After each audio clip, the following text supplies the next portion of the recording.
So I have this huge belief in life that the most aspirational thing in the world is to just like yourself. Like the folks that I'm jealous of, it's not that they have a ton of money or they're like the skinniest or the most beautiful. It's that they like themselves and they're comfortable with who they are and they're authentically who they are. And so ultimately, that's where I see things going. I think when I grew up, what was aspirational was to be thin and rich and like all these different things. And now I think aspirational is to like yourself. And so that's where it starts with.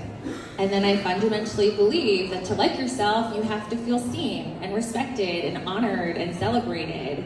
And so for that to happen, that's what we do as a brand. So it started like very, very organically. We were making products. I was like, wow, this underwear looks great on everyone. We did a crowdfunding campaign. We got asked to make certain sizes. I said, sure, we'll make those sizes. So we had a larger size range than a lot of brands at the time when we launched. And then we ended up being the first to do all these things. Like we were the first brand to showcase, the first brand I think anywhere to showcase products on every size. And that was not an overthought strategic decision. It was literally people being like, whoa, I really wish what this would look like on me. And I was like, yeah, I wish that I could shop for something and see it on someone that looked like me too. So we took pictures of the underwear on people of every size. And then we just kept doing it. And so I think that it really comes down to that belief around the piece of aspirational. I also, and I think someone said this recently too, and I'm gonna forget who it is. Emma Thompson, the actress. And I've also said this before.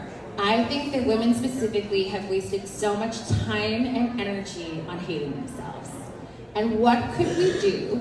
What could we accomplish if we freed up that mental headspace and instead just lived? Like I can't even imagine, because I think that I've spent a good portion of my life thinking I wasn't enough. And so it's kind of living in pursuit of that too. Yes.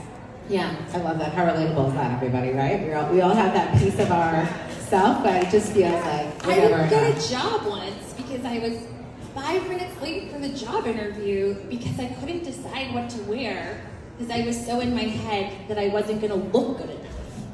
You know what they wanted me to do? What? Show up on time. Like they didn't fucking, you know, they were like, oh, her shoes aren't cool enough, or like, oh God, did you see that? They just wanted me to show up on time.